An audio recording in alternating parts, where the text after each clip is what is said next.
Hello everyone. एक बार फिर आप सभी का जेएनसी डिजिटल प्लेटफॉर्म पे हार्दिक स्वागत, नमस्कार, आदाब, सत श्री अकाल, सलाम वालेकुम, vanakkam. Becoming nursing officer MCQ session में आज और एक नया अध्याय, जहां पर रैशनल वाले एमसीक्यू के साथ कुछ इमेज बेस्ड एमसीक्यू भी स्टडी करेंगे और आपकी लाइफ में, आपकी नॉलेज में एक और कदम, एक और स्टेप आपकी नॉलेज को इंप्रूव करने के लिए और इसी कोशिश को लगातार बनाए रखने के साथ आज के इस सेशन के लिए समस्याओं पर बहस करने के बजाय अगर समाधान पे जोर दिया जाए तो समस्याओं में कमी आ सकती है। यदि फ्यूचर जनरेशन ऑफ इंडिया समस्याओं पर बहस करने के बजाय अगर समाधान पे थोड़ा जोर दिया जाए तो समस्याओं में कमी आ सकती है। हर इंसान अपनी परिस्थिति के साथ जूझ रहा है, हर इंसान अपनी परिस्थिति को लेके बार बार उसका जिक्र कर रहा है। क्यों ना उस मुसीबतों का सॉल्यूशन ढूंढा जाए, तो समाधान भी निकलेगा और पीस ऑफ माइंड भी मिलेगा अपने सपने को पूरा करने के लिए। हर प्रॉब्लम का सॉल्यूशन होता है, बस ढूंढने की जरूरत होती है। तो इसी पॉजिटिव वाइब के साथ आज का इंपॉर्टेंट सेशन कैरी ऑन करें, जहां पर एक जबरदस्त जीके के एमसीक्यू के साथ कैरी ऑन करेंगे। और मैंने मेंशन किया कि आज जो है इंटरनेशनल सिविल एविएशन डे है, सशस्त्र सेना झंडा दिवस जिसको हम कहते हैं, armed force flag day. Armed force flag day 7 दिसंबर को मनाया जाता है, 7 दिसंबर को मनाया जाता है, my loving future nursing officer. तो इंग्लिश में इंटरनेशनल सिविल एविएशन डे आप कह सकते हैं, सशस्त्र सेना झंडा दिवस या आर्म्ड फोर्स फ्लैग डे के नाम से आप कह सकते हैं। और ये आज ही के दिन मनाया जाता है, 7 दिसंबर। दैट इज, मैं आज के बाद हर सेशन में कोशिश करता रहूंगा कि जो भी जीके के 1 या 2 एमसीक्यू में नॉर्सेट के पेपर में पूछे जा सकते हैं, वो मैं कोशिश करूंगा कि आप तक लगातार डिलीवर करता रहूं। Kavita Kumawat, nursing officer, AIIMS Bhopal. Very good morning my dear, carry on करते सुरजीत, वेरी गुड मॉर्निंग। और आज का इंपॉर्टेंट सेशन स्टार्ट करें। अर्चना पटेल, अर्चना बेहरा, मजनी परमार, लक्ष्य, शिखा यादव, प्रिया मुनकिया, मुकेश मेघवाल, जशोदा निनम्मा, मोहन पटेल,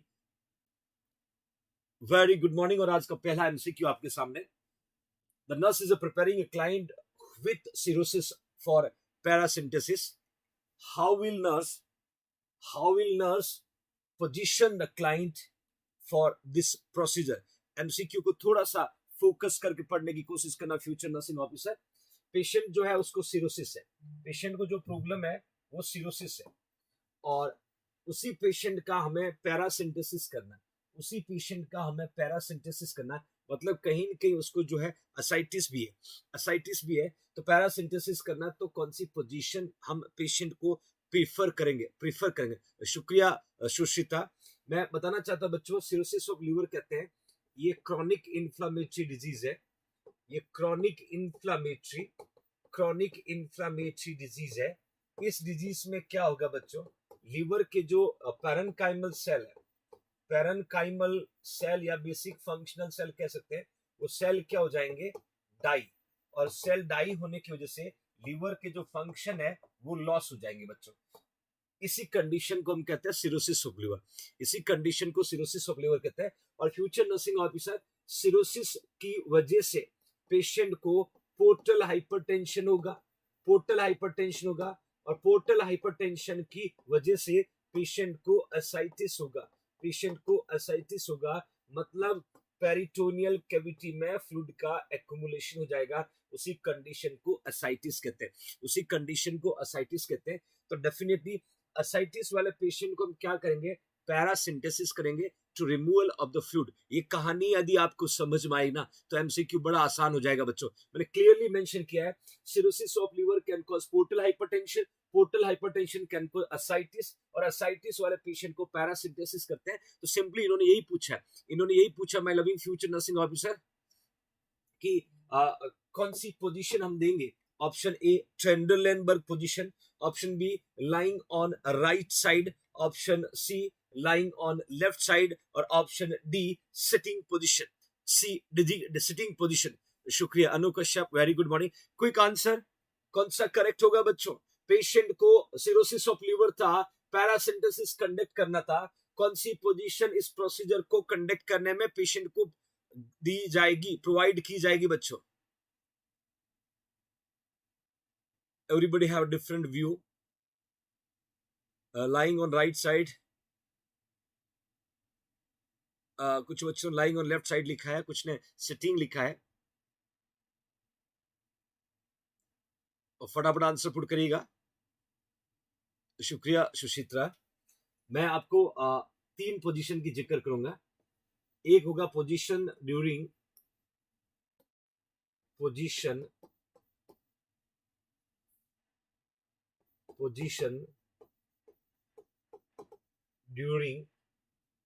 लीवर बायोप्सी। एक होगा बच्चों पोजीशन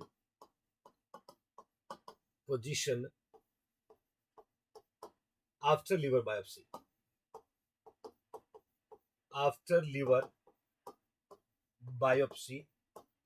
और एक मैं पूछ रहा हूं पैरासिम्पटोसिस में। तो आप आंसर पुट करिएगा, फिर मैं डिटेल में डिस्कस करता हूं आपके साथ कौन सा करेक्ट होगा। देखिए सबका अलग अलग आंसर है। मैं यहाँ पर आपका जो ट्रेंडरलेनबर्ग इनकरेक्ट कर रहा हूं, लाइंग डाउन और सिटिंग पोजीशन को राइट कर रहा हूं बच्चों, सिटिंग पोजीशन को करेक्ट कर रहा हूं। जिन्होंने डी लिखा है वो सही है, लक्ष्य डी जिन्होंने लिखा वो सही है। एक्चुअली प्रॉब्लम क्या है कि जब हम बात करें पोजीशन ड्यूरिंग लीवर बायोप्सी, तो आपको आंसर लिखना है सुपाइन। आपको पूछे कि पेशेंट को जो है लीवर बायोप्सी के बाद में कौन सी पोजीशन, तो आपको लिखना है राइट लेटरल। ये दोनों कॉम्पिटिटिव एग्जाम का एमसीक्यू है।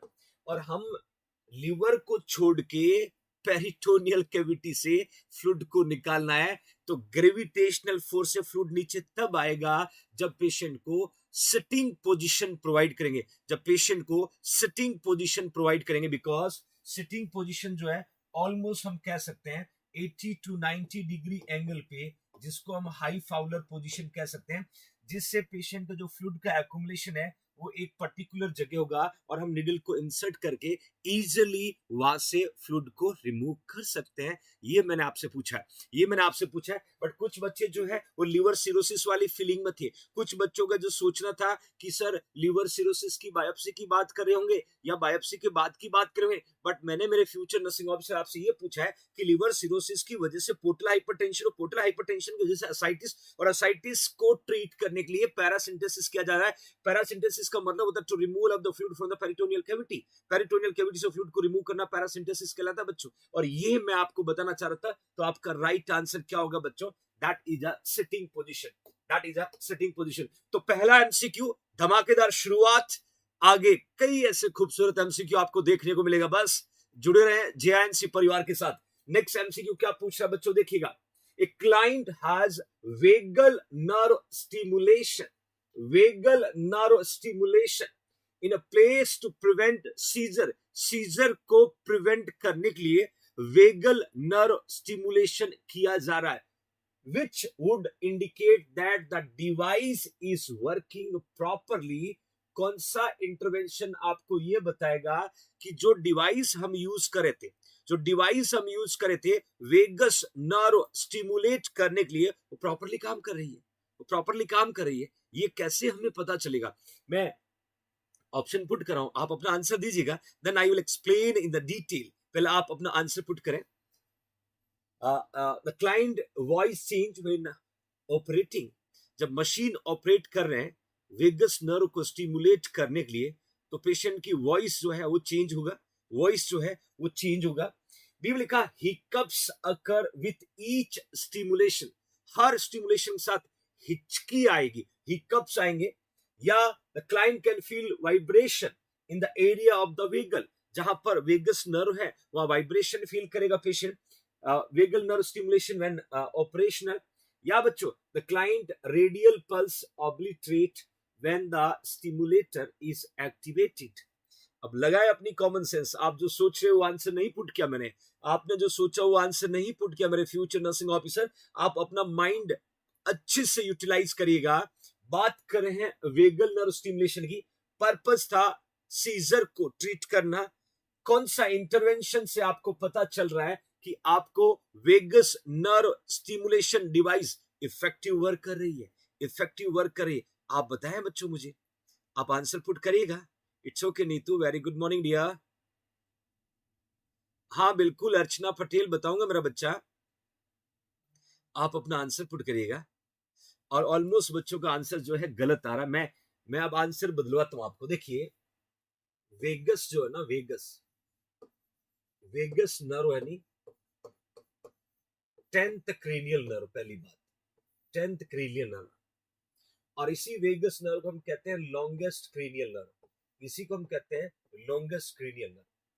और वेगस नर्व जो है वर्क करता है, work as a parasympathetic nerve, parasympathetic nerve का काम करता, मतलब ये वेगस नर्व जो है ये आपके बॉडी के फर्दर कई पार्ट में नर्व सप्लाई करता है, like oesophagus, like stomach, like heart, even like facial muscles, बहुत जगह ये वर्क करता है because one of the longest cranial nerve. अब यदि आपको वेगस नर्व के फंक्शन को, वेगस नर्व को स्टिमुलेट करना है, तो वेगस नर्व आपकी बॉडी में फर्दर इंपल्स ट्रांसमिशन को भी कम करेगा, एबनॉर्मल इलेक्ट्रिकल मूवमेंट को भी कम करेगा, हार्ट रेट को भी कम करेगा। तो मेरे फ्यूचर नर्सिंग ऑफिसर्स,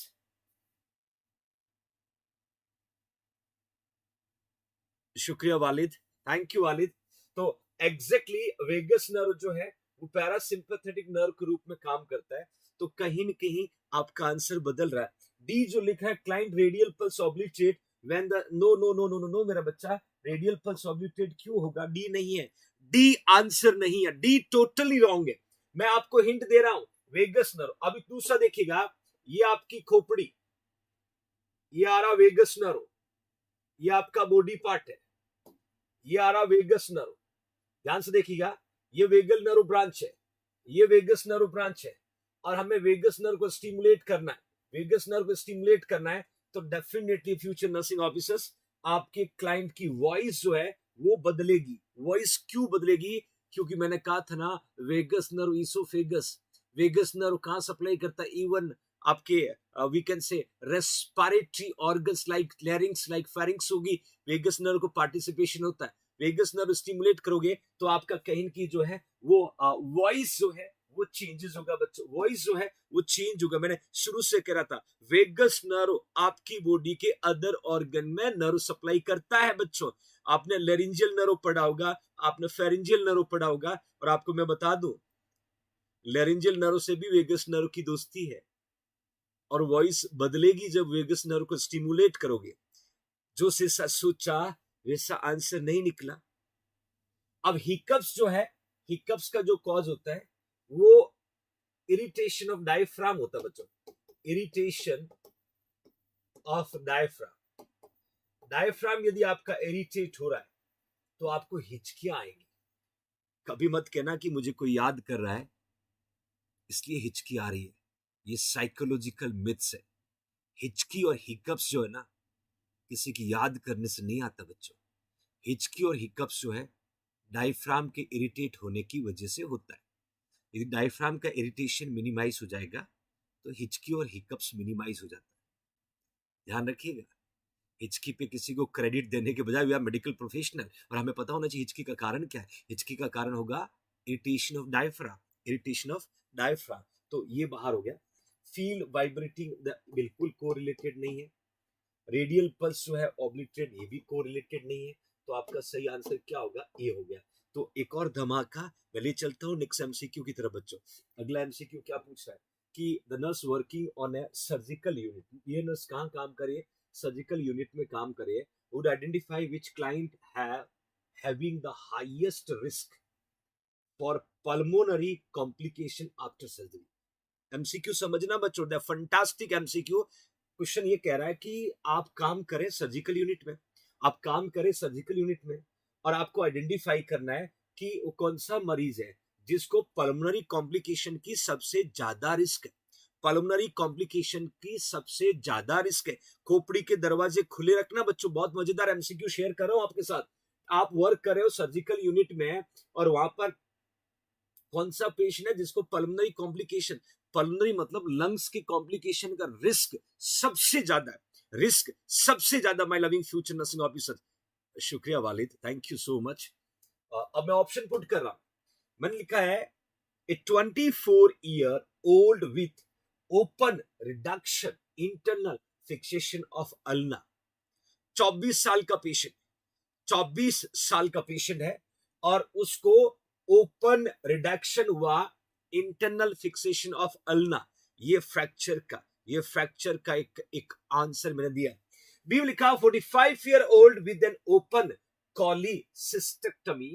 45 ईयर का पेशेंट और उसको ओपन कॉलीसिस्टेक्टमी हुआ है। सी में 36-year-old आफ्टर हिस्टेक्टमी और डी में 50-year-old आफ्टर लंबर लेमिनेक्टमी। अब 4 मरीज है, चारों को ऑपरेशन हुआ, चारों को ऑपरेशन हुआ। शुक्रिया अनु, चारों को सर्जरी हुआ। कौन सा जो है वो पल्मोनरी कॉम्प्लिकेशन कर सकता है? कौन सा है जो पल्मोनरी कॉम्प्लिकेशन कर सकता बच्चों? यही एमसीक्यू आपसे पूछ रहा हूं, सोच के लिखिएगा। मैंने कहा था ना एमसीक्यू जो दिमाग के सारे दरवाजे खुले कर देगा। और मैं becoming nursing officer MCQ session आपसे ये नहीं पूछूंगा। मैं हमेशा कहता हूं कि फंटानेल्स कितने होते हैं, मैं ये नहीं पूछूंगा इंटीरियर फंटानेल्स क्लोज कब होता है, ये तो आपको आता है। ये पूछूंगा सीएच वाली जो क्लास स्टार्ट कर रहा हूं, यहाँ पर ऐसे क्वेश्चन का सामना करने का करेज है तो मोस्ट वेलकम बच्चों। और आपको मैं इश्योर करता हूं कि यदि आप ऐसे क्वेश्चन सॉल्व करने सीखे ना, तो नॉर्सेट क्या, नॉर्सेट का बाप भी आ जाए ना, आपको सिलेक्शन से नहीं रोक पाएगा। आपका माइंडसेट, आपका सोचना इतना ब्रॉड हो जाएगा कि आप हर एमसीक्यू का आंसर ढूंढ लोगे। अब यहाँ पर आप जो है अलग अलग आंसर पुट कर रहे हैं। ज्यादातर बच्चे जो है वो डी और बी में कंफ्यूज हो रहे हैं। अच्छा ठीक है, अब मैं इसका थोड़ा सा इसको एक्सप्लेन करता हूं बच्चों। आपका एमसीक्यू का आंसर बदलेगा, आपके एमसीक्यू का आंसर बदलेगा। My loving future nursing officer, उससे पहले एक बार बच्चों फटाफट क्लास को लाइक करें, क्लास को लाइक करें और फिर मैं जबरदस्त एमसीक्यू का आंसर बताता हूं रैशनल के साथ। Like it every future nursing officer right now, do it. और शेयर करना बिल्कुल ना भूलें, शेयर करना बिल्कुल ना भूलें। मैं आपको चारों रैशनल बताने वाला हूं, चारों रैशनल बताने वाला हूं। आप फटाफट एक बार लाइक ठोके, then will go further discussion about that MCQ. Okay fine, अब देखिएगा, अब आपको मैं आंसर दे रहा हूं, कौन सा आंसर करेक्ट होगा पहले आप समझिएगा। आपके पास आंसर बी राइट होगा, आंसर बी राइट होगा। क्यों होगा वो एक्सप्लेन करता हूं। बी करेक्ट होगा। बी में लिखा है ए 45-year-old विथ ओपन कॉलीसिस्टेक्टमी। एक्चुअली ये जो है इसमें दो रिस्क फैक्टर, इसमें दो रिस्क फैक्टर, ध्यान से देखना। एक इसका रिस्क फैक्टर है एज, एक इसमें रिस्क फैक्टर है बच्चों एज, और दूसरा जो रिस्क फैक्टर है वो है ओपन कॉलीसिस्टेक्टोमी। बाकी किसी इंटरवेंशन में दो रिस्क फैक्टर नहीं है। देखिए देखिए, ए में लिखा है 24-year-old, इट्स वेरी गुड, 24 साल का यंग बंदा है, बट उसको ओपन रिडक्शन इंटरनल फिक्सेशन, हाँ इट मे और माइट कैन कॉज, बट ये एक रिस्क फैक्टर है तो इसको मैंने इसीलिए अलाउ नहीं किया, एक रिस्क फैक्टर है। बी में लिखा है 45-year-old विद द ओपन कॉलीसिस्टेक्टोमी, ये मैंने आंसर बताया। सी में भी as we can not share की रिस्क फैक्टर है, बट हिस्टेक्टोमी या रिस्क फैक्टर है। और डी तो कॉज करता है डीवीटी, डी तो कॉज करेगा DVT, deep vein thrombosis. D का जो है डी, यदि किसी पेशेंट को डीवीटी, डीप वेन थ्रोम्बोसिस का मतलब यदि पेशेंट को लंबर लेमिनेक्टमी होगा ना, तो लोअर एक्सट्रीमिटीज की नर्व सप्लाई इंपैक्ट होगी, तो पेशेंट को ब्लड क्लॉट होगा, डीवीटी हो जाएगा, डीप वेन थ्रोम्बोसिस हो जाएगा। इसलिए मैंने डी को बाहर किया, इसलिए मैंने डी को बाहर किया। अब मैं आपको बताना चाहता हूं my loving future nursing officer, B Q है, बी क्यू। आप देखिएगा, ये रहा आपका लीवर, ये रहा आपका लीवर, ये रहा आपका गॉल ब्लेडर, ये रहा आपका gall bladder future nursing officer, ये आपका गॉल ब्लेडर।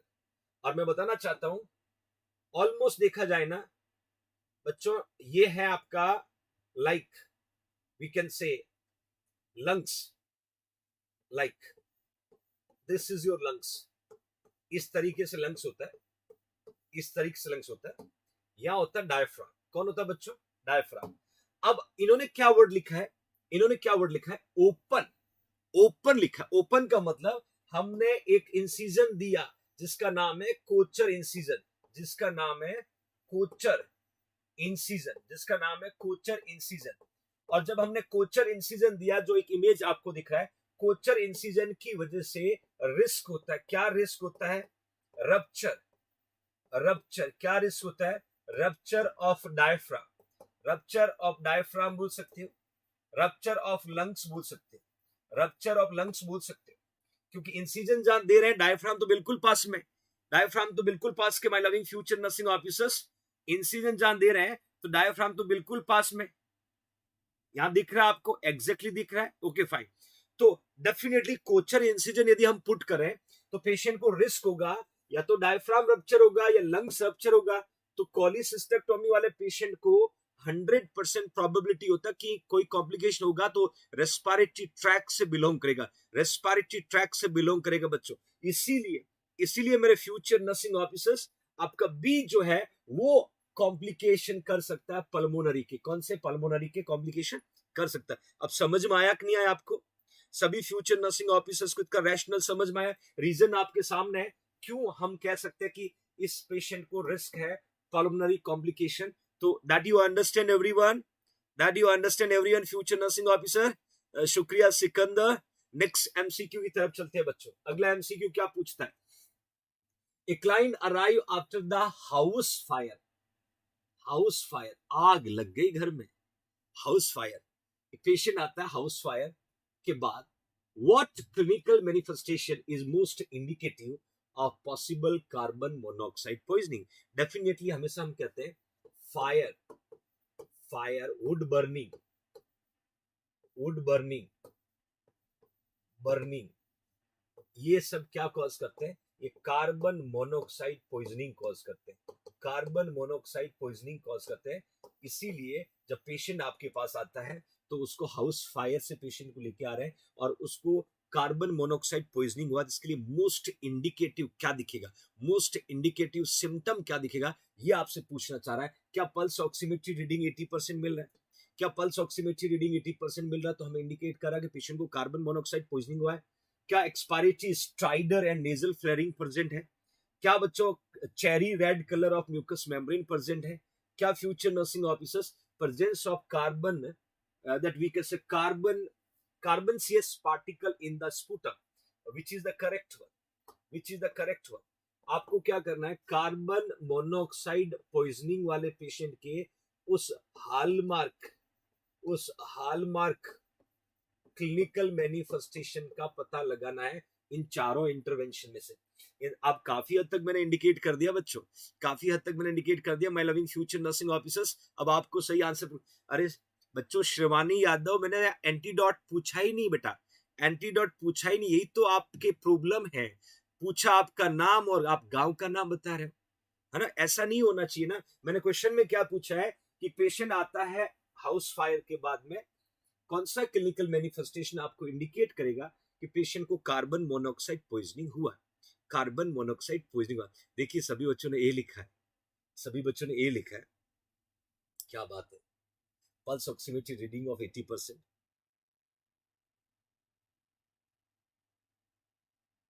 अबे नालायक बच्चों, ये तो 80% तो है, ये तो लगभग नहीं के बराबर हो जाती, पता है ना। 100% ऑक्सीजन क्यों देंगे? तो 80% तो हम नॉर्मल के थोड़ा पास में, नॉर्मल कितना होता है? 95% से ज्यादा होगा या 96 to 100% होगा, तो ये तो नियर है। तो इसको हम मोस्ट इंडिकेटिव नहीं बोल सकते, मोस्ट इंडिकेटिव नहीं बोल सकते। हाँ, ये क्लिनिकल मैनिफेस्टेशन हो सकता है but we can't say most indicative को, मतलब जो 100% फाइंड आउट होगा। तो एज जो है 80% होने की वजह से हम इसको मोस्ट इंडिकेटिव नहीं बोल सकते। तो ये कहानी खत्म हो गई, यहाँ पर ये कहानी खत्म हो गई। बी में लिखा expiratory stridor and nasal flaring. हाँ, स्ट्राइडर और नेजल फ्लेयरिंग जो है ये आपके एयरवे ऑब्स्ट्रक्शन की वजह से फाइंड आउट हो सकता है। Cherry red colour of mucous membrane ये प्रेजेंट होगा, यही तो फाइंड आउट करना मेरे future nursing officers. C correct है। Hallmark symptom of carbon monoxide poisoning, cherry red colour mucous membrane. बाकी कार्बोनियस पार्टिकल्स तो स्पूटम में नहीं दिखते। This is your correct answer. आज के बाद इस तरीके का एमसीक्यू आपसे पूछे, कभी भी कार्बन मोनोऑक्साइड पॉइजनिंग की आपसे बात करें, कभी भी कार्बन मोनोऑक्साइड पॉइजनिंग की यदि कोई आपसे बात करे, तो एक बात का ध्यान रखना, इसमें जो पेशेंट का हीमोग्लोबिन है ना, उसमें कार्बन मोनोऑक्साइड जो है वो ऑक्सीजन के कंपैरिजन कई गुना ज्यादा बाइंड हो जाते हैं, जिससे पेशेंट को 100% O2 जो है वो एंटीडोट के रूप में हम यूज करते हैं, एंटीडोट के रूप में हम यूज करते हैं मेरे फ्यूचर नर्सिंग ऑफिसर्स। अब आया समझ में? फाइनली राइट हुआ, बिल्कुल फाइनली राइट हुआ, क्योंकि आपने लगातार फोकस रखा कि क्या पूछा जा रहा है और मेरे को क्या रिप्लाई देना है। बिल्कुल, डर के आगे जीत है। मिल गया राइट आंसर फाइनली। नहीं तो एब्सोल्युटली आपका जो है ये इंपॉर्टेंट एक हॉलमार्क क्लिनिकल मैनिफेस्टेशन मैंने पुट का है। सब धमाका और आज Manju, thank you Moni. Okay fine, तो अब यहाँ पर आपको कोई क्वेरी नहीं होना चाहिए। लाइव बैच जो है जो आप ज्वाइन कर सकते हो, 8,999 इसका प्राइस है, और 3 to 7 PM जो है हमेशा लाइव क्लास होता है। उसके बाद ये क्लास सेव हो जाता है बच्चों JNC जोधपुर के ऐप में, और 1 ईयर की वैलिडिटी रहेगा। कंप्लीट सिलेबस आपको पढ़ने को मिलेगा।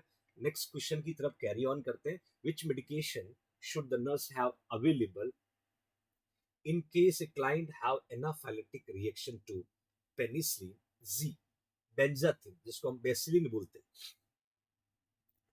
मतलब ये एमसीक्यू और आपसे डराएगा बच्चों।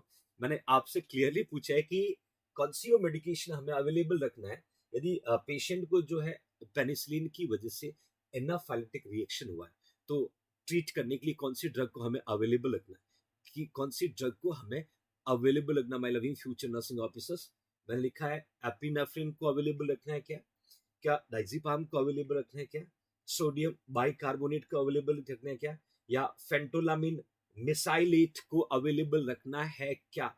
कौन सी ड्रग, कौन सी ड्रग हम बात कर रहे हैं बच्चों?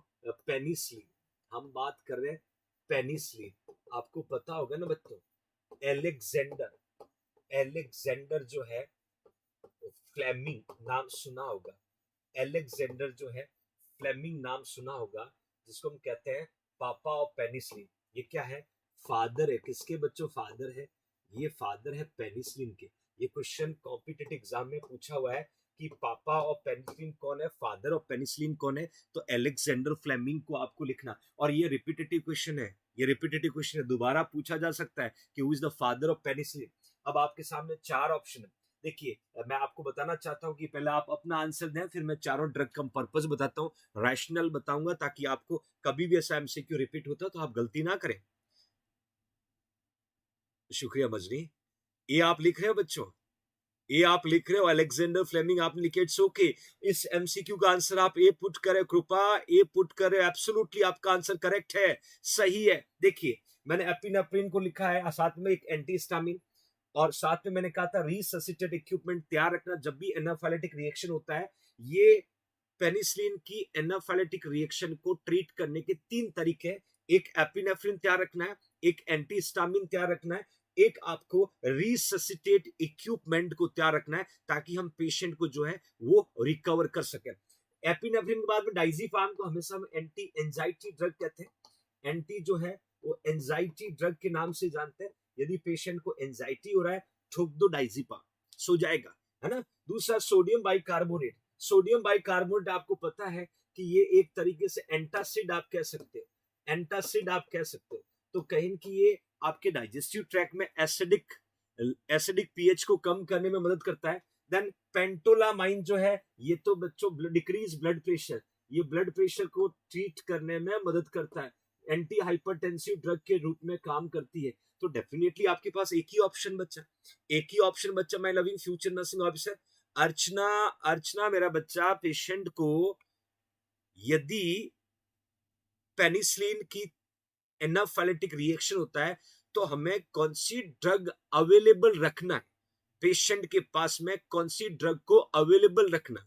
यदि एनाफाइलेटिक रिएक्शन होगा तो एक्यूट एलर्जिक रिएक्शन होगा, उसको ट्रीट करने के लिए कौन सी ड्रग जो है वो अवेलेबल रखना बच्चों। दैट यू अंडरस्टैंड एवरीवन, अब समझ में आ गया, अब कॉन्सेप्ट क्लियर हुआ अर्चना, समझ में आया ना बच्चा? Okay fine. Now next MCQ क्या कहता है बच्चों? A client is admitted with a benign prostate hypertrophy. Which clinical manifestation should the nurse expect? मतलब कौन सा सिम्टम डियर नर्स एक्सपेक्ट करेगी? बीपीएच का पेशेंट है, बिनाइन प्रोस्टेट हाइपरप्लेसिया। याद रखना बच्चों, this is your urinary bladder, this is your urinary bladder, that is a urethra, this is the prostate gland, this is the prostate gland.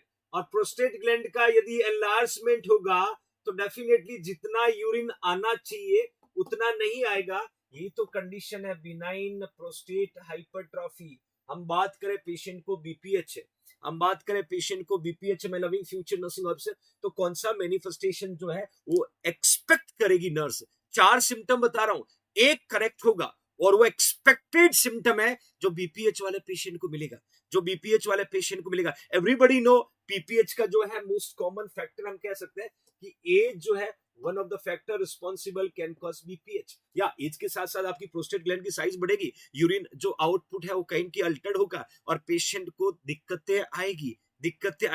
It's okay. अब आपको answer put करना, मैं option put कर रहा हूं।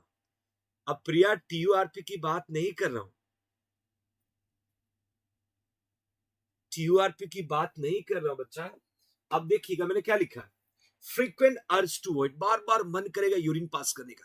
Frequently you feel like you want to go, urge या urgency. Then बच्चों अगला लिखा मैंने फाउल स्मेलिंग यूरिन होगा, सिर्फ लिखा कॉपियस यूरिन आउटपुट होगा, डी में लिखा pain on urination, which is the correct one. अब आप आंसर पुट करिएगा जो मैंने पूछा है। मैंने आपसे पूछा कि कौन सा एक्सपेक्टेड सिम्टम है। यदि हम बिनाइन प्रोस्टेट हाइपरप्लेसिया की बात करें तो 2 एमसीक्यू यहां बनता है। एक आपसे पूछते हैं अर्ली क्लिनिकल मैनिफेस्टेशन, एक पूछते हैं बच्चों लेट क्लिनिकल मैनिफेस्टेशन। अर्ली में हमेशा मैं कहता हूं decrease force of urine indicate करेगा अर्ली सिम्टम। लेट में कहता है dribbling of urine, drop urine pass करना, ये लेट क्लिनिकल मैनिफेस्टेशन है। और बाकी आपने लिखा TURP जो है ये गोल्डन सर्जिकल इंटरवेंशन है। और आपको पता है प्रोस्टेट स्पेसिफिक एंटीजन जो है PSA, इसका लेवल भी हम चेक करते हैं इन्वेस्टिगेशन में। तो आपने कहा कि sir frequent urge to void, आपने ए लिखा है, कुछ बच्चों ने डी लिखा है, मैंने यहाँ एक्सपेक्टेड पूछा है, नर्स एक्सपेक्ट करिए। देखिए फ्रीक्वेंट अर्ज टू वॉइड मतलब ये आपका यूरिनरी ब्लैडर था, ये यूरेथ्रा था, और यहाँ पर प्रोस्टेट ग्लैंड एनलार्ज होने की वजह से ये पूरी तरीके से यूरिनरी ब्लैडर खाली नहीं हुआ। हाँ बिल्कुल अर्चना बताऊंगा, पूरी तरीके से खाली नहीं हुआ आपका यूरिनरी ब्लैडर, इसका मतलब ड्रॉप यूरिन आएगा। तो ए आपका करेक्ट आंसर है, ए आपका सही आंसर है। अब देखिएगा फाउल स्मेलिंग यूरिन जो है ये किस में प्रेजेंट होता है बच्चों? ये यूरिनरी ट्रैक्ट इन्फेक्शन में प्रेजेंट होगा। यूटीआई का पेशेंट है तो उसमें फाउल स्मेलिंग यूरिन हुआ। कोपियस यूरिन आउटपुट का मतलब होता है एक्सिस, और एक्सिस का मतलब more than 2.5 litre in 24 hours. यदि 2.5 लीटर से ज्यादा आपका यूरिन आउटपुट हो रहा है उसको कोपियस यूरिन कहते हैं बच्चों। कोपियस का मीनिंग बता रहा हूं, my loving future nursing officers. Copious urine output का मतलब एक्सिस का मतलब 2.5 लीटर से ज्यादा यूरिन आउटपुट को कोपियस कहेंगे। पेन और यूरिनेशन हाँ ये प्रेजेंट होता है but not expected my loving future nursing officer. That you understand everyone? अब समझ में आया चारों वर्ड का मीनिंग क्या है, कौन सा करेक्ट है तो क्यों है डू यू अंडरस्टैंड एवरीवन? धमाकेदार एमसीक्यू का आंसर मिला आपको, आंसर के साथ रैशनल भी मिला। रीवा जस्ट वेट मेरा बच्चा। हाँ कोपियस का मतलब अबंडेंट, क्या बात है शिलू, एब्सोल्युटली। अब एक एमसीक्यू लेके आया हूं मैं, स्पेशली ऑफलाइन कोचिंग जो अभी कर रहे हैं या लाइव बैच के जो बच्चे हैं, उनको बहुत मजा आने वाला है, क्योंकि उन्होंने वो एमसीक्यू का आंसर पढ़ रखा है।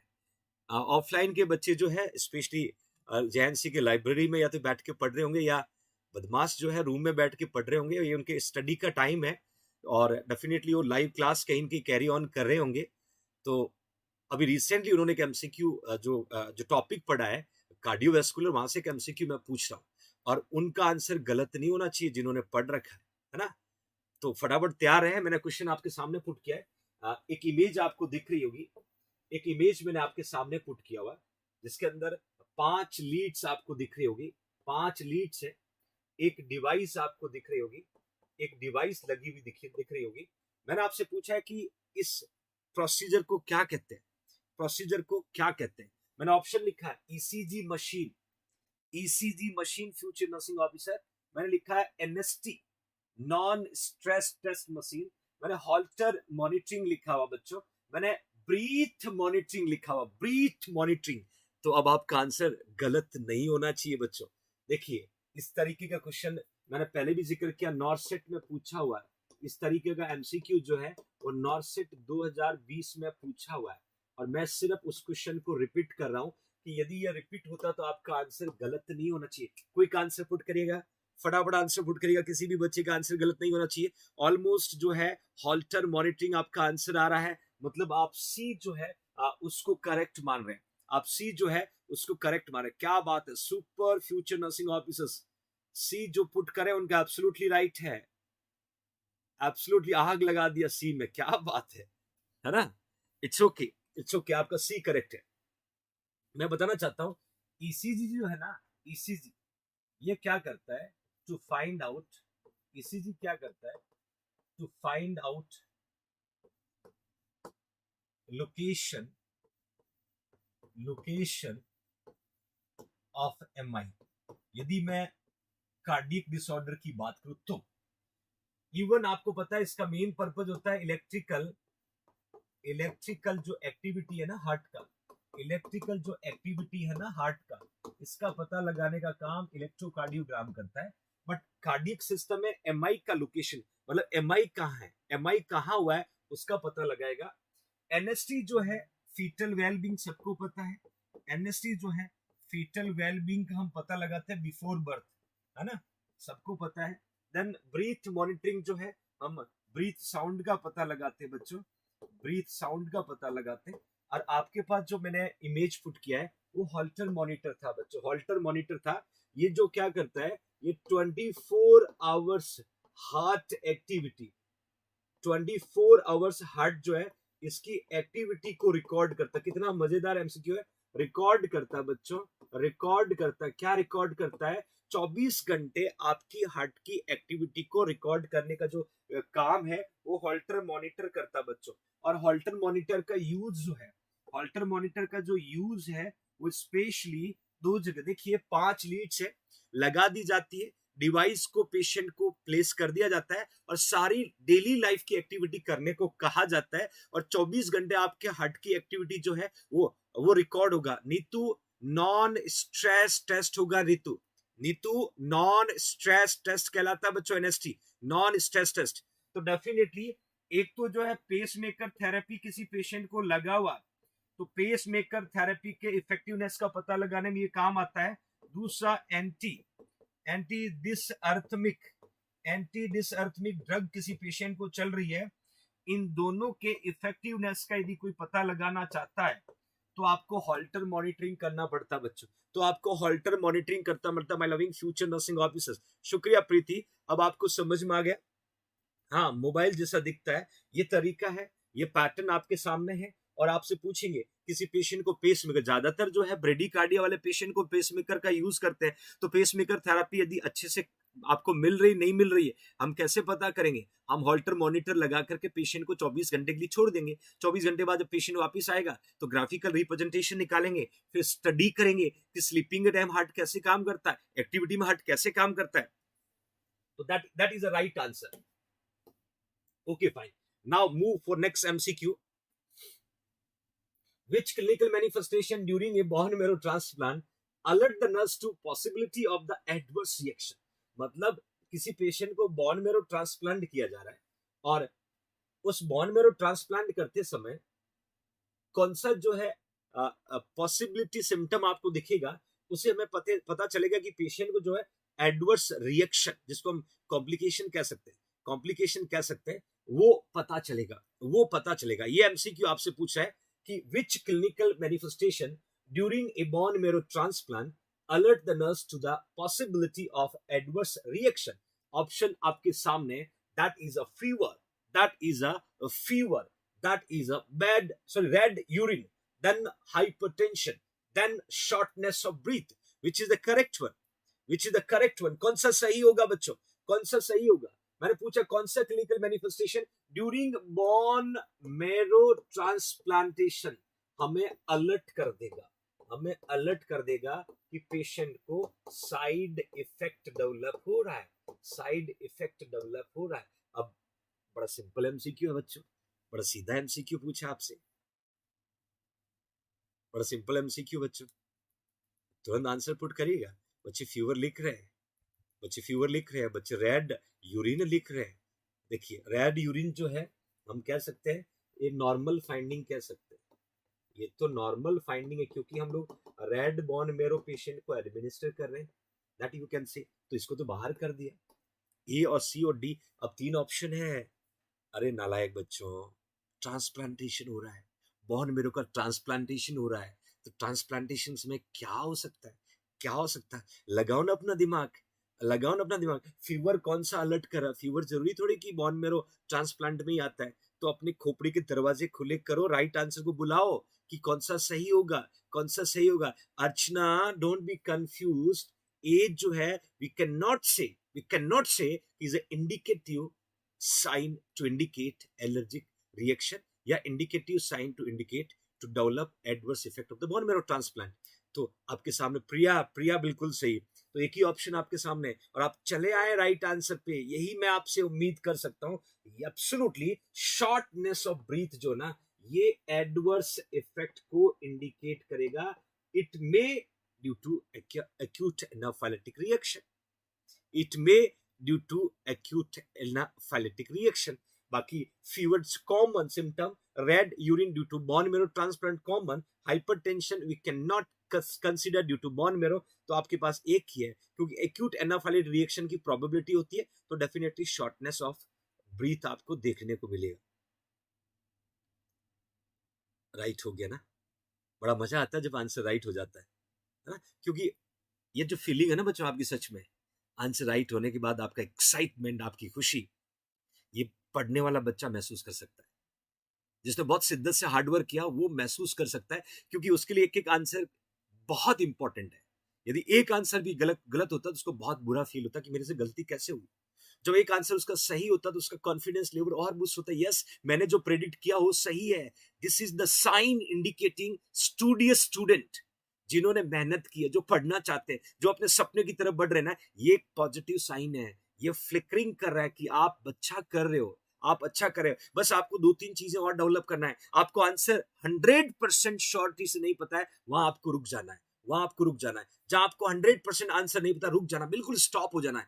जहां आपको डाउटफुल लग रहा है, ए हो सकता, डी हो सकता, बी हो सकता, 2 कॉन्ट्राडिक्टेड आइडिया एक साथ घूम रहे ना, तो बिल्कुल कंट्रोल कर लो। वहां तो धमाका होना ही होना, बिल्कुल कंट्रोल कर लो।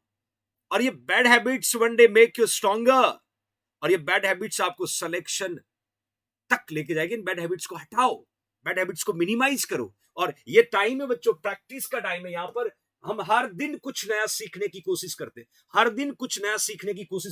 पेन ड्राइव कोर्स अवेलेबल है बच्चों, जहां मैं हमेशा कहता हूं 3 पेन ड्राइव आपको मिलने वाले हैं।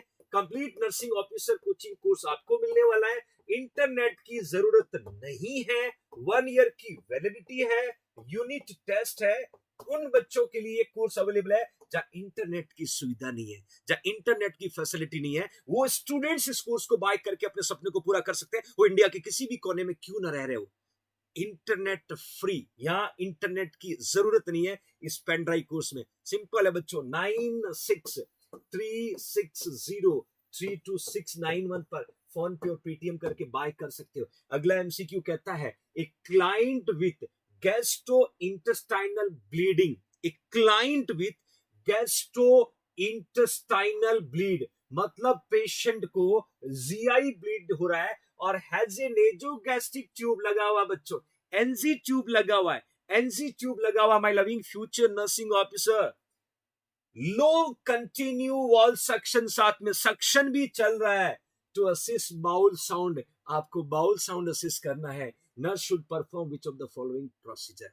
अब डियर नर्स कैसे कैसे परफॉर्म करेगी, डियर नर्स जो है कैसे परफॉर्म करेगी, इस क्वेश्चन को गहराई से पढ़ने की कोशिश करना बच्चों।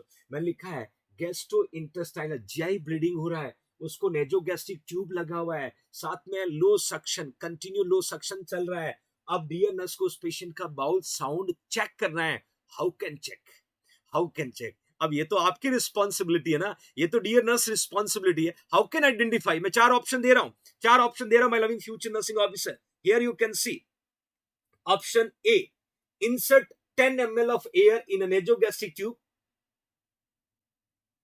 Definitely Walid, बिल्कुल मेरा बच्चा, I salute your thinking, I proud of you, really I proud of you, you are my student. Insert 10 ml of air in a nasogastric tube and listen over the abdomen with stethoscope. 10 ml air administer करना है और ये sound हमें सुनना है। Clamp the tube while listening the abdomen with the stethoscope, tube को clam कर देना है ना, ट्यूब को जो है क्लैम कर देना। My loving future nursing officers, C irrigate the tube with 30 ml of normal saline auscultating the abdomen, या बच्चों turn the suction on high and auscultated over the navel over the abdominal area, sorry put करेगा। मैंने इस MCQ को बच्चों बहुत घुमाया है और मुझे उम्मीद है आप सही आंसर करोगे। आपको प्लीज 2 बार क्वेश्चन पढ़ना, आपसे सही आंसर की उम्मीद कर रहा हूं मैं फिर से कह रहा हूं, जीआई ब्लीडिंग, नेजोगैस्ट्रिक ट्यूब लो सक्शन पे चल रहा है, आपको पेशेंट का बाउल साउंड चेक करना है। बाउल साउंड चेक करने के लिए चारों में से कौन सा प्रोसीजर फॉलो करोगे, चारों में से कौन सा प्रोसीजर फॉलो करोगे बच्चों, ये आपसे पूछ रहा हूं, ये आपसे पूछ रहा हूं। अब आप आंसर पुट करिएगा, आप आंसर पुट करिएगा, आपके अकॉर्डिंग कौन सा करेक्ट होगा वो आपको आंसर में पुट करना, then I will discuss in detail. मैं चारों का रैशनल बताने वाला हूं कि ए है तो क्यों है, बी है तो क्यों है, सी है तो क्यों है, विच इज द करेक्ट वन। काफी बच्चे सही ट्रैक पे जा रहे हैं, काफी बच्चे सही ट्रैक पे जा रहे हैं। ओके फाइन, पहली बात तो हाई सक्शन कॉन्ट्रा इंडिकेटेड है, turn the suction on high and auscultated over the trachea, ये ट्रैकिया सॉरी और द एरिया, सॉरी ये कॉन्ट्रा इंडिकेटेड, सक्शन को हाई नहीं करना है, इसको मैंने बाहर कर दिया। 3 ऑप्शन है आपके पास में, आप एक राइट आंसर पुट करने की कोशिश करिएगा। अभी लिख रहे हैं, अभी आंसर लिख रहे हैं, अच्छा ठीक है, मैं एक को कैसे बाहर करता देखता हूं।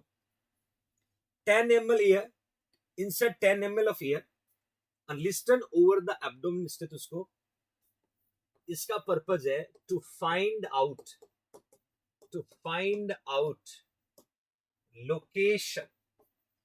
location of rice tube, to find out location of rice tube in stomach,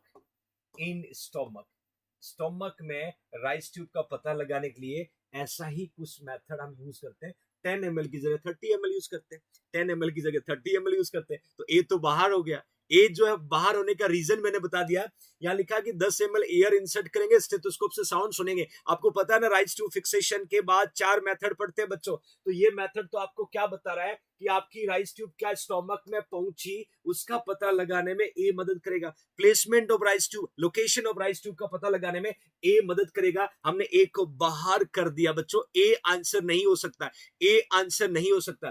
B में लिखा है clamp the tubes while listening the abdomen with a stethoscope. Absolutely 200% आपका आंसर राइट है। जिन्होंने बी लिखा है, जिन्होंने बी लिखा, because suction can cause interpretation, interruption with sound. आप किसी पेशेंट का एब्डोमिनल साउंड सुनोगे ना, तो ये सक्शन जो चल रहा है ये डिस्टर्ब करेगा, सक्शन मशीन को बंद कर देना। वैसे भी तो लो सक्शन चल रहा है, वैसे भी तो लो सक्शन चल रहा है, तो आपका बी जो है वो सही तरीका है, बी जो है वो राइट वे है, राइट वे बच्चों। बी जिसने लिखा है वो करेक्ट आंसर है, वो करेक्ट आंसर है फ्यूचर नर्सिंग ऑफिसर। सी में क्या लिखा, irrigate the tube with 30 ml of normal saline while auscultating the, ना ना ना ना, दिस इज रॉन्ग वे, ये तो गलत तरीका। इरिगेशन करते समय साउंड थोड़ी सुनेंगे, तो आपने बी लिखा ना, जिन्होंने बी लिखा है उनका आंसर करेक्ट है। और मैंने कहा था I have trust on my loving future nursing officers, और आप थोड़ा वक्त दोगे ना एमसीक्यू के, आंसर खुद न खुद आपके पास चला आएगा, क्योंकि आपने यदि एमसीक्यू समझ लिया, what MCQ want to ask, क्या वो आपसे पूछना चाहता है, ये क्लियर हो गया ना, तो ऑप्शन भी तो क्लियर हो जाएगा। आधा एमसीक्यू पढ़ के क्वेश्चन आंसर की तरफ मत आना, जब तक एमसीक्यू समझ में नहीं आया आंसर में हाथ नहीं डालने का।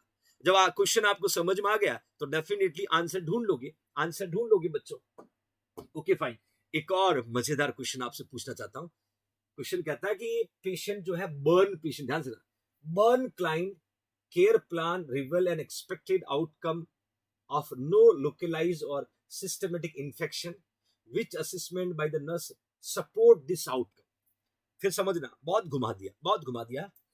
पेशेंट जो है बर्न है, पेशेंट जला हुआ, और इस पेशेंट का जो है केयर प्लान रिवील कर रहे हैं expected outcome of no localize और सिस्टमिक इन्फेक्शन, मतलब वो एक एक्सपेक्टेड आउटकम आपको मिल रहा है जिसमें पेशेंट को ना तो कोई लोकल इन्फेक्शन हुआ है ना कोई सिस्टमेटिक इन्फेक्शन हुआ है। तो उसके लिए कौन सा असेसमेंट है वो नर्स को इस आउटकम में सपोर्ट करेगा। शुक्रिया सुजीता, वो इस आउटकम में सपोर्ट करेगा। क्वेश्चन को फिर से पढ़िएगा कि एक बर्न का पेशेंट है, केयर प्लान रिवील किया जा रहा है expected outcome of no localized और नो सिस्टमिक इन्फेक्शन, तो कौन सा assessment by the nurse support the outcome, तो कौन सा असेसमेंट नर्स के द्वारा जो आउटकम को सपोर्ट कर रहा है, इन्फेक्शन को भी अवॉइड करने में मदद करेगा। मैं ऑप्शन लिख देता हूं, मैं लिखा wound culture result show minimal bacteria. क्या आपको वुंड कल्चर मिनिमल बैक्टीरिया की प्रेजेंस को बता रहा है, इसका मतलब पेशेंट को जो है बर्न क्लाइंट का जो इन्फेक्शन है वो धीरे धीरे जो है आपका नहीं, क्या वो ट्रीट हो रहा है, एक्सपेक्टेड आउटकम आपको मिल रहा है ना। Burn client care plan reveal the expected outcome no localize system, मतलब धीरे धीरे आपको मिनिमल बैक्टीरिया का एक्युमुलेशन मिल रहा है, तो पेशेंट को कोई भी लोकल और सिस्टमेटिक इन्फेक्शन नहीं है। बी में लिखा हुआ है क्लाउडी फाउल स्मेलिंग यूरिन यदि आपको मिल रहा है तो क्या इंडिकेट करा, नो लोकलाइज और सिस्टमेटिक इन्फेक्शन। या पेशेंट का WBC 14,000 मिल रहा है तो आपको इंडिकेट करा कि नो लोकलाइज और नो सिस्टमिक इन्फेक्शन। या बच्चों टेम्परेचर 101 डिग्री। अब आप मुझे आंसर बताएं। Thank you Majni, it's your true hearted love towards JNC, thank you, शुक्रिया। अब आप आंसर पुट करेगा, मतलब चारों में से हमें वो इंटरवेंशन पता लगाना है जिससे ये पता चल रहा है कि ना तो कोई लोकल इन्फेक्शन पेशेंट को लग रहा है ना कोई सिस्टमेटिक लग रहा है, और पेशेंट की कंडीशन बर्न के बाद ठीक हो रहा है। और डैम श्योर कि आपका आंसर फिर राइट होगा, डैम श्योर 100% आपका आंसर जो है वो यहां पर सही होगा, सही होगा। क्विक पुट करें, क्विक पुट करें, क्या बात है। उपमा गुप्ता, कपिल, सुमन, ज्यादातर बच्चों ने ट्रैक पे चलते चलते काफी इंप्रूवमेंट कर लिया है, काफी इंप्रूवमेंट कर लिया है। जिसको क्वेश्चन समझ में नहीं आया वो गलती कर सकता है। मैं थोड़ा और हिंट देता हूं, मरीज जला हुआ है, बर्न का पेशेंट है, तो कौन सा आउटकम, कौन सा आउटकम इन चारों में से ये बता रहा है कि ना तो पेशेंट को लोकल इन्फेक्शन जो और फर्दर जा रहा है, ना पेशेंट को सिस्टमेटिक इन्फेक्शन जो है वो और स्प्रेड हो रहा है। हमें उस आउटकम को ढूंढना है जो आपको तसल्ली दे, जो आपको तसल्ली दे बच्चों। अब आप मुझे आंसर पुट करिएगा, मैं अदर के बारे में डिटेल में डिस्कस करूंगा। चलो, टेम्परेचर 101 है, ये इंडिकेट करता है प्रेजेंट ऑफ इन्फेक्शन। इन्फेक्शन के अंदर फीवर होगा तो ये तो बाहर हो गया, खुशी देगा ही नहीं। WBC बढ़ा हुआ नॉर्मली 4000 से 11000 सेल पर mm³ होगा, तो ये भी डरा रहा है कि इन्फेक्शन प्रेजेंट है, तो ये भी फायदे का सौदा नहीं है। बी में लिखा क्लाउडी फाउल स्मेलिंग यूरिन, बिल्कुल यूटीआई की प्रेजेंस को इंडिकेट कर रहा है। ए राइट होगा, ए राइट होगा रे मेरे फ्यूचर नर्सिंग ऑफिसर्स, शुक्रिया बिट्टू। ए कह रहा wound culture result show minimal bacteria, बिल्कुल वुंड कल्चर का रिजल्ट जो है वो बता रहा है कि कम से कम बैक्टीरिया, मिनिमल बैक्टीरिया को शो कर रहा है। तो क्या बात है, यहाँ पर आपका जो है ए आंसर जो है वो एब्सोल्युटली करेक्ट है। समझ में आया आपको? ए जिन्होंने लिखा उनका आंसर जो है करेक्ट है। नेक्स्ट क्वेश्चन कहता है विच area in a dark skinned individual, ये भी मजे का MCQ, which area in dark skinned individual would be the most likely to show a skin cancerous lesion? Super. कौन सा एरिया है डार्क स्किन पेशेंट का? Mission Nayak donating 40 rupees towards JINC student fund. शुक्रिया Mission for your love and donation towards JINC।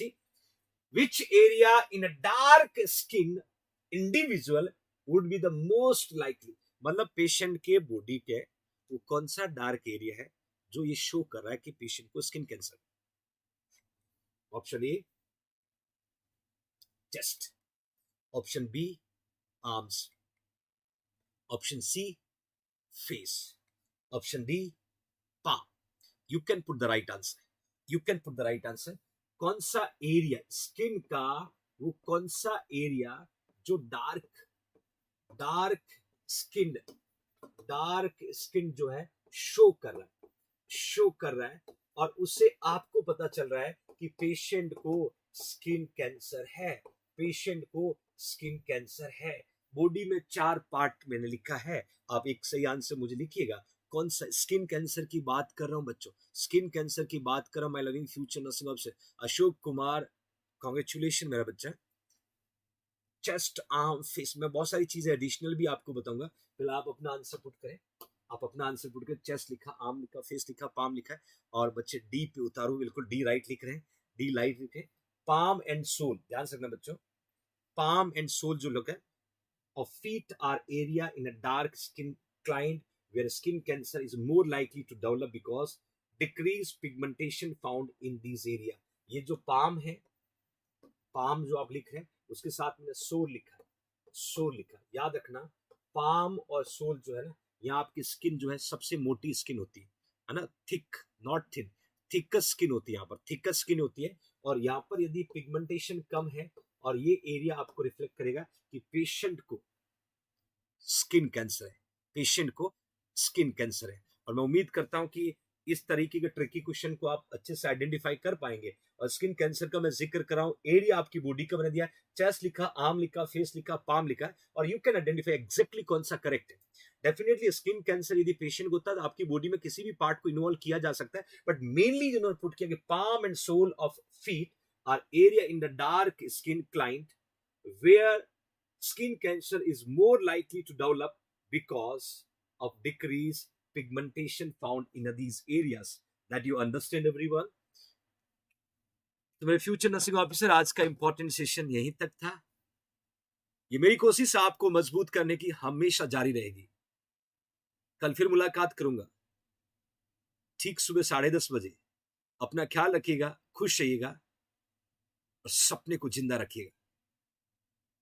जय हिंद, जय भारत।